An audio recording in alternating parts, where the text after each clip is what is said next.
Hey everyone, welcome to my channel. तो ये है क्लास 4 की me and my world EVS की बुक, जिसमें हम करेंगे आज first chapter organ system of our body.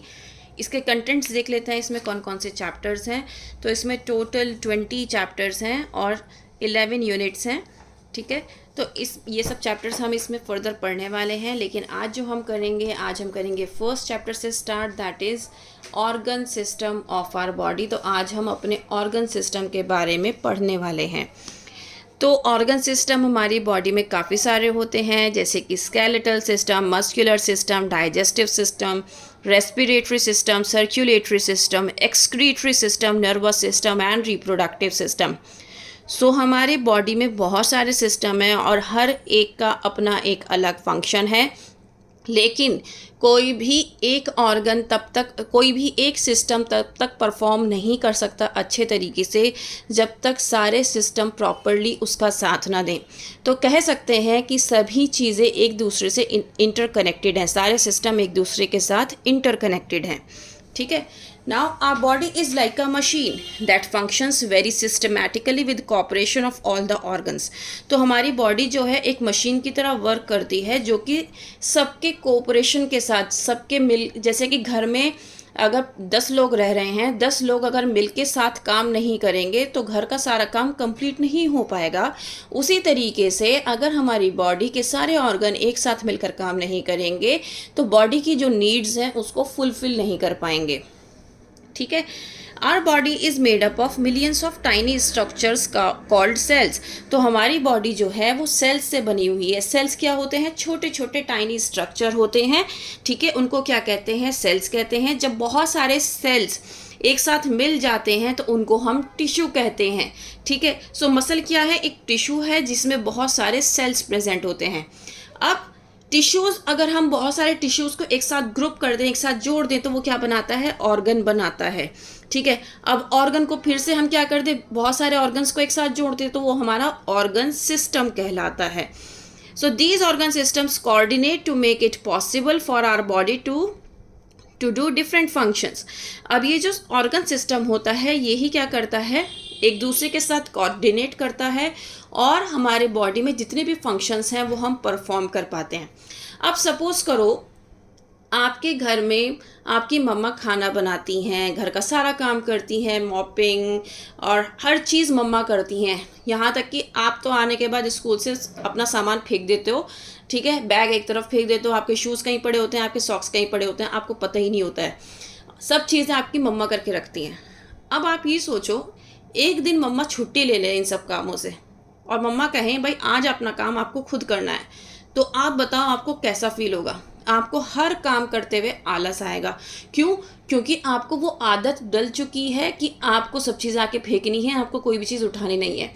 आप अपना खाना भी खुद से प्रिपेयर करोगे, आप अपने यूनिफॉर्म भी अलग स्कूल के लिए अलग से खुद से लगाओगे, अगर वो धुली हुई नहीं है तो उसको धोओगे भी बैठकर। तो आप खुद सोचो, जब आप ये सारा काम फिजिकली खुद कर रहे हो तो आपके हाथों में पैरों में दर्द होकर आप उस दिन इतनी थकान फील करोगे, आज तो मैंने बहुत सारा काम कर लिया है, मैं तो आज थक गई हूँ, है ना। तो ये क्या है? हमारी बॉडी क्या है? एक मशीन है जो मशीन की तरह वर्क करती है। अब कोई काम अगर हमने करना छोड़ दिया और फिर किसी दिन हम उस काम को करते हैं तो हमारी बॉडी पे उसका फ़र्क पड़ता है। अब सपोज करो कि आपकी मम्मा ने सडनली जिम जाना स्टार्ट कर दिया। ठीक है, अब जब हम जिम जाना स्टार्ट करते हैं या घर पे ही वर्कआउट्स करना स्टार्ट करते हैं तो क्या होता है? हमारी जो मसल्स हैं, क्योंकि वो मूव करती हैं, एक रेगुलर रूटीन से हम हट के कुछ काम कर रहे होते हैं ना, जिम वाला काम, तो क्या होता है? हमारी बॉडी की जो स्टिफनेस है वो ख़त्म होना स्टार्ट होती है, हमारी मसल्स मूव होती है, जिसकी वजह से हमारी बॉडी में पेन होता है और एक हफ्ते तक तो बहुत ज़्यादा पेन रहता है।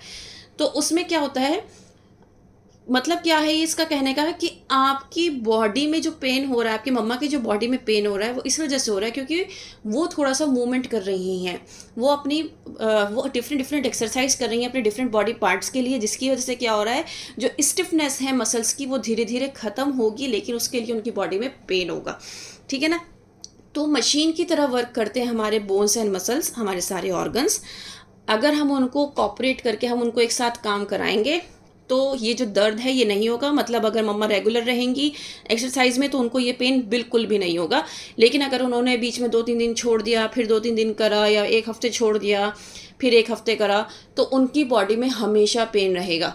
तो कंसिस्टेंसी इज़ द की, मतलब आप किसी भी काम को करो तो कंसिस्टेंसी के साथ करो, रेगुलर करो, विदाउट डिले, विदाउट छोड़े, ठीक है। These organ system coordinate to make it possible for our body to do different functions. Different parts of our body do different jobs. They work together to keep us alive and enable us to feel, see, hear, taste, smell, work, play, and do so many other things. There are mainly 8 systems in the human body. Each of the system has its own function. Let us know about them. So basically, हर एक organ system का एक अपना function है, लेकिन ये सभी functions एक साथ परफॉर्म होते हैं। अब जब आप कोई भी काम कर रहे हो, सपोज करो आप एक्सरसाइज कर रहे हो, लेकिन आप कहीं ना कहीं देखकर एक्सरसाइज कर रहे हो, कोई वीडियो देख रहे हो या कोई आपको ट्रेनर आपको बता रहा है ना, तो आपकी आंखें, आपका दिमाग, आपके हाथ और पैर, आपकी बॉडी के बहुत सारे ऑर्गन्स एक साथ एक्टिव हैं, है ना। आप उस चीज़ को समझ रहे हो कि मुझे करना कैसे, उसके बाद आप करना स्टार्ट करते हो, राइट। तो इस तरीके से क्या है, आपके सारे ऑर्गन्स एकदम से एक्टिव हैं और फिर वो क्या करेंगे, एक साथ काम करेंगे। तो हमारी बॉडी में बहुत सारे फंक्शंस हैं, बहुत सारे सिस्टम्स हैं, जैसे कि हमने यहाँ पे पढ़ा भी था। तो हम सबसे पहले पढ़ेंगे स्केलेटल सिस्टम के बारे में। स्केलेटल देख सकते हो आप, हड्डियों का ढांचा, ये क्या होता है, हमारा स्केलेटल होता है। तो ये क्या है, फ्रेमवर्क ऑफ बोन्स। मैंने कहा हड्डियों का ढांचा, that means framework of bones को ही क्या कहते हैं, स्केलेटन कहते हैं। स्केलेटल क्या होता है, स्केलेटल हमारी बॉडी को शेप प्रोवाइड करता है, सपोर्ट देता है हमारी बॉडी को। अगर आप सोचिए हमारी बॉडी में सिर्फ और सिर्फ मसल्स हों, सिर्फ मसल्स, क्या आपकी बॉडी मूव कर पाएगी? No, not at all. आपको किसी ने जहाँ रख दिया वो वहीं रखा रहेगा। आपकी बॉडी में मूवमेंट सिर्फ और सिर्फ मसल्स की वजह से नहीं है। बोन्स एंड मसल्स दोनों मिलके मूवमेंट एंड कोऑर्डिनेशन का काम करते हैं। An adult human being has 206 bones. तो एक अडल्ट ह्यूमन बीइंग में 206 बोन्स होती हैं, जबकि बेबीज़ में 206 से ज़्यादा होती हैं। बोन्स बहुत हार्ड होती हैं और इसीलिए उनका वेट जो है हमारी टोटल बॉडी से 12% होता है। 12% हमारी बॉडी का टोटल वेट होता है। Skeletal system protects the vital and soft organs inside the body. आपको ये पता होना चाहिए कि जो बोनी स्ट्रक्चर है, हमारा बोनी फ्रेम स्ट्रक्चर है, जो स्केलेटल सिस्टम है, ये क्या करता है, जो हमारे इंटरनल ऑर्गन्स है जैसे हार्ट, लंग्स, हमारे स्टमक, ये सब, इन सबको क्या करता है, वो प्रोटेक्ट करके रखता है, ठीक है। While the rib, for example skull protects the brain. Skull क्या करता है, हमारे ब्रेन को प्रोटेक्ट करता है और आइज़ को प्रोटेक्ट करता है, जबकि रिब केज क्या करता है, हमारे लंग्स और हार्ट को प्रोटेक्ट करता है। अब ये क्वेश्चन पूछा जाता है कि हमारी जो लार्जेस्ट बोन है ह्यूमन बॉडी में वो कौन सी है, तो वो कौन सी बोन है largest bone? Femur is the largest bone. और ये कहाँ की बोन होती है, हमारी थाई की बोन जो होती है फीमर, वो हमारी लार्जेस्ट बोन होती है पूरी बॉडी की, याद रखना। नेक्स्ट है muscular system. Muscular system is made up of muscles which ways 40% of the total body weight. अब हमने स्केलेटल सिस्टम पढ़ा, स्केलेटल सिस्टम जो होता है वो 12% होता है हमारी बॉडी वेट का, और मस्कुलर सिस्टम हमारा 40% होता है। मतलब आप ये देखो 40 + 12 कितना हो गया, 52% तो हमारी पूरी बॉडी वेट का मसल्स और बोन्स ने ले रखा है। There are about 650 muscles in the human body. These are very soft and most of them are joined to the bones. 650 muscles हैं हमारी बॉडी के अंदर, जो कि कुछ बहुत सारी इसमें बोन्स के साथ अटैच्ड है, तभी तो हमारी बॉडी में मूवमेंट रहता है ना। जो मस्कुलर सिस्टम है वो मूवमेंट्स के लिए रिस्पॉन्सिबल है। Some muscles move the limbs while others open and close the eyelids. अब आप देखो बहुत सारी ऐसी मसल्स हैं जो अपना काम खुद से करती हैं, हमें हाथ से नहीं करना पड़ता, हाथ पकड़ के हम अपनी आँख नहीं खोलते या अपनी आँख नहीं बंद करते, वो अपने आप से ब्लिंक करती है, राइट। तो कुछ मसल्स ऐसी होती हैं जैसे लिम्स की, जैसे जब तक हम हाथ नहीं मोड़ेंगे वो अपने आप नहीं मोड़ेगा, है ना। तो ये क्या है, ये हमारी मसल्स हैं। So some of the muscles help in digesting food. कुछ ऐसी मसल्स भी होती हैं जो डाइजेशन में हेल्प करती हैं। Gluteus maximus is the largest muscle in the human body which runs from the buttock to the back of the thigh. तो बुटक से थाई तक चलती है, जो कि लार्जेस्ट मसल है ग्लूटियस मैक्सिमस। हमने अभी लार्जेस्ट बोन पढ़ा था, वो थी फीमर, जो कि थाई बोन है। ग्लूटियस मैक्सिमस लार्जेस्ट मसल है, याद रखना।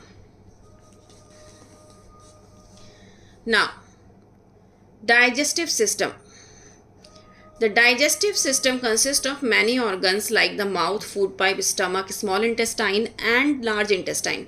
तो डाइजेस्टिव सिस्टम इन सारे ऑर्गन से मिलकर बना हुआ है. हर एक ह्यूमन बीइंग में ये सारे ऑर्गन्स प्रेजेंट होते हैं और ये जब सारे ऑर्गन्स मिलकर काम करते हैं तो हमारा डाइजेस्टिव सिस्टम वर्क कर रहा होता है और ये डाइजेस्टिव सिस्टम कहलाता है. हम सभी खाना खाते हैं जो कि हमारे मुंह से ट्रैवल होकर कहाँ जाता है, हमारे स्टमक में जाता है. ठीक है, जब हम खाना मुंह में रखते हैं, जैसे ही हमने खाना मुंह में रखा, जो डाइजेशन का प्रोसेस है वो स्टार्ट हो जाता है. कैसे स्टार्ट हो जाता है? हमारे मुंह में सलाइवा होता है. सलाइवा मतलब ये जो लिक्विड होता है ना, जो हमारे मुंह में होता है, बहुत हमारा मुंह जो है वो मॉइस्ट रहता है उस लिक्विड की वजह से, उसको हम कहते हैं सलाइवा. इसमें ना बहुत सारे इंपॉर्टेंट एंजाइम्स प्रेजेंट होते हैं. वो इंपॉर्टेंट एंजाइम्स क्या करते हैं, जैसे हम कुछ मुंह में रखते हैं, चबाते हैं, वो उसके साथ मिक्स हो जाता है फूड के साथ और उसको क्या करता है, उसको सॉफ्ट करता है ताकि हमारे गले से वो हम उसको निगल सकें, हम उसको स्वेलो कर सकें और वो धीरे धीरे कहाँ जाता है, हमारे पेट में जाता है. ठीक है, अगर ये सलाइवा प्रेजेंट नहीं होगा तो क्या होगा, हमें स्वेलो करने में, क्योंकि हमारा फूड पाइप जो है ना वो बड़ा पतला सा होता है, तो इसीलिए कहते हैं कि हमें कभी भी ना बड़े बड़े बाइट्स नहीं खाने चाहिए, है ना. क्यों कहते हैं, इसीलिए कहते हैं. तो जब आप खाना खा रहे हो, उसके साथ उसको मॉइस्ट रखना, उसको स्वेलो करने में कौन हेल्प करता है, सलाइवा हेल्प करता है. ठीक है. Then the chewed food passes to the stomach through the food pipe. अब ये च्यूड फूड कहाँ से जा रहा है, फूड पाइप से कहाँ जा रहा है, स्टमक में. स्टमक क्या होता है, एक हॉलो मस्कुलर बैग होता है, मसल्स का बना हुआ बैग होता है, मसल्स से बना हुआ होता है पूरा स्टमक. हॉलो मीन्स खाली. जैसे ही फूड इसमें एंटर करता है ये एक्सपैंड हो जाता है, बढ़ जाता है और फूड को क्या करता है, ये सूप की फॉर्मेशन में क्या करता है, कन्वर्ट करना स्टार्ट कर दे, उसको चंक्स में छोटे छोटे पीसेस में कन्वर्ट करता है, गैस्ट्रिक जूसेस में लाता है और फिर क्या करता है, इसको कोशिश करता है कि सूप की फॉर्म में कन्वर्ट हो जाए. A digestive juice released by the stomach. Now the food which is changed into a kind of soup enters the small intestine. अब देखो, स्टमक में तो वो सूप की फॉर्म में चेंज हो गया, फिर उसके बाद क्या होगा, वो स्मॉल इंटेस्टाइन में एंटर करेगा, फिर वहाँ पर और सारे डाइजेस्टिव जूसेस उसमें मिक्स हो जाएंगे और उसके बाद वो फिर और डाइजेस्ट होगा.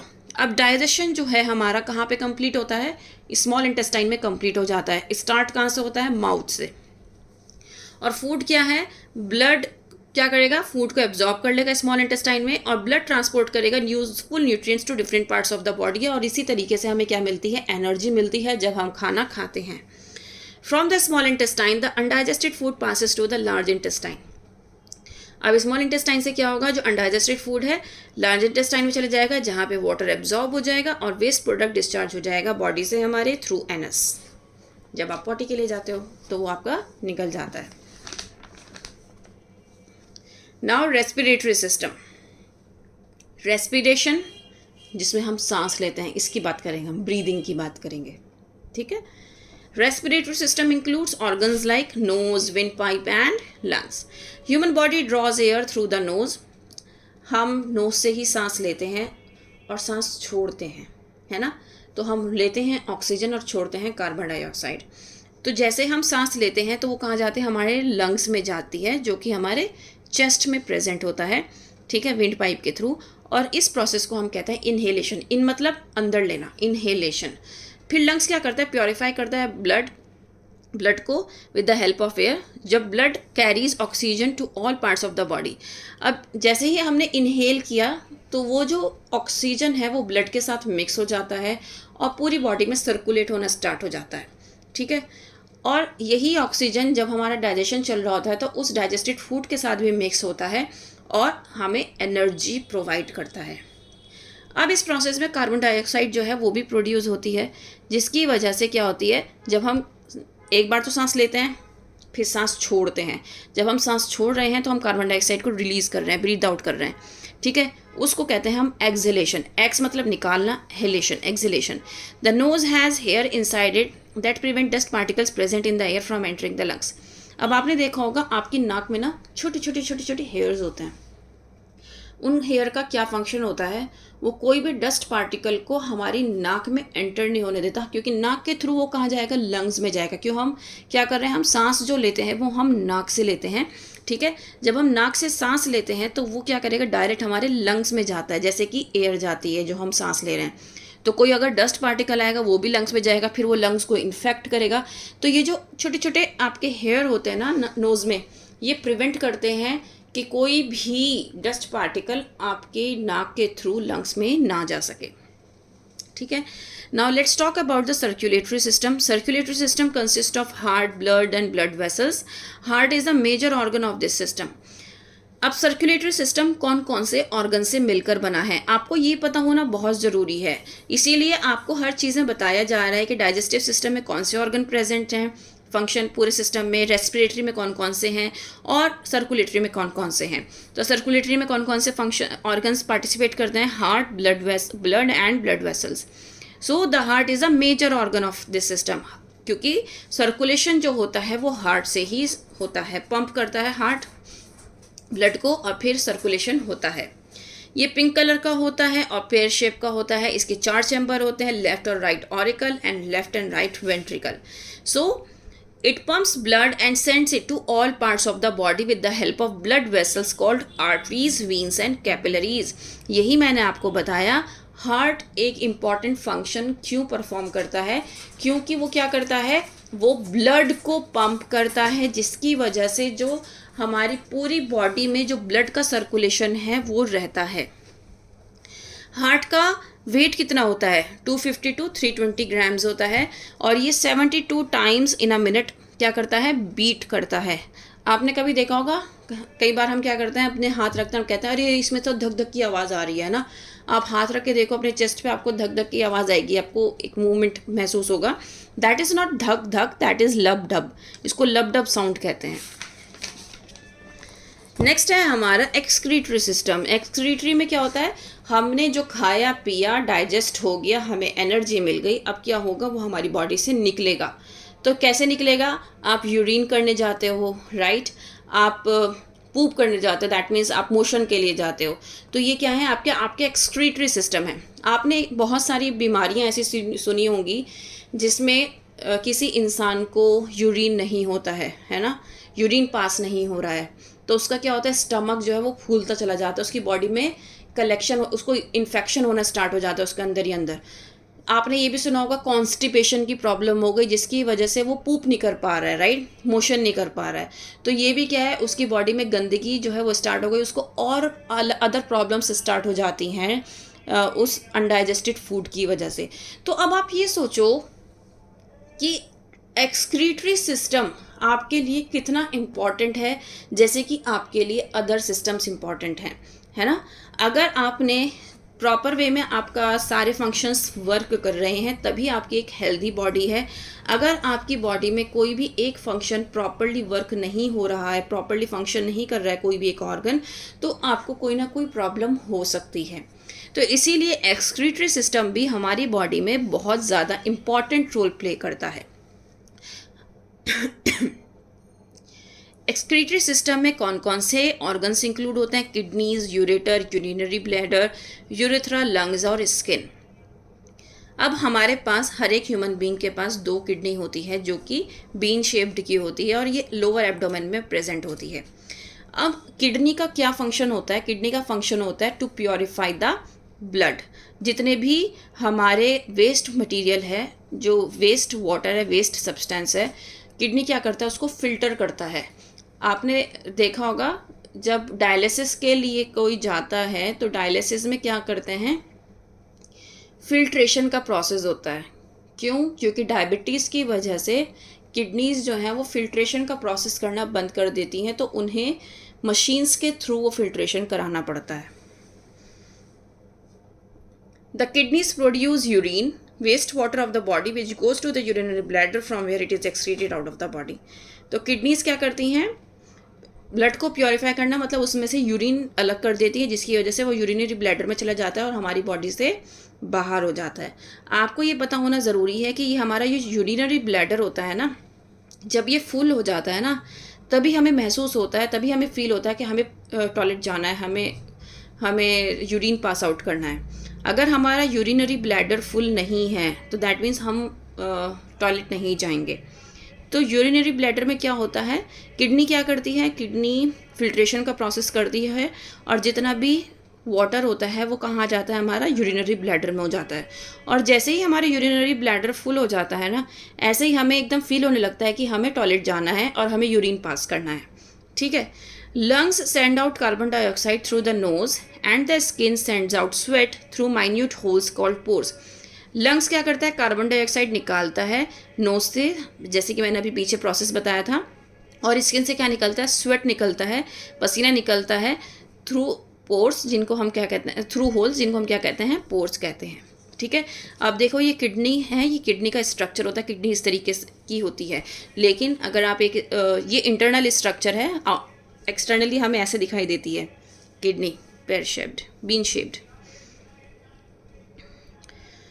नर्वस सिस्टम, नर्व्स की बात करेंगे, दिमाग की बात करेंगे हम।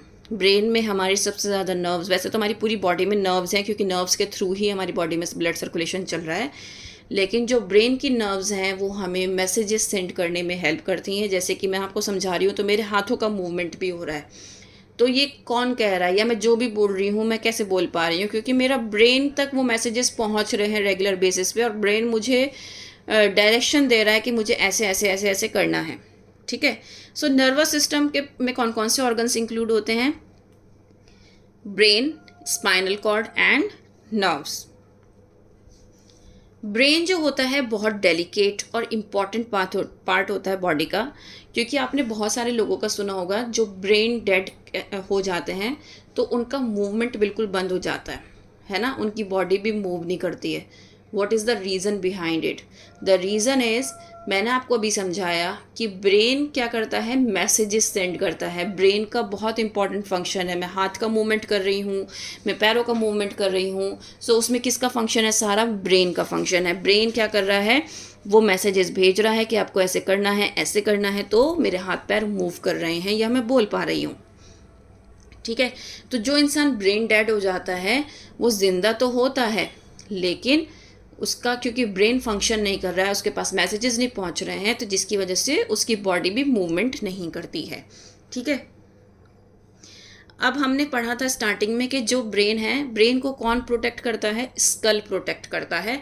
तो ये हेड के अंदर प्रेजेंट होता है। Receive messages from sense organs and other parts of the body and send orders for the action. यही तो मैं आपको बार बार बता रही हूँ कि वो ऑर्डर सेंड करता है एक्शन करने के लिए। The brain is called the master organ of the body. Master organ क्यों कहलाता है, क्योंकि यही सारे बॉडी के जितने भी ऑर्गन्स हैं उनको कंट्रोल करता है कि किस तरीके से किसको फंक्शन करना है।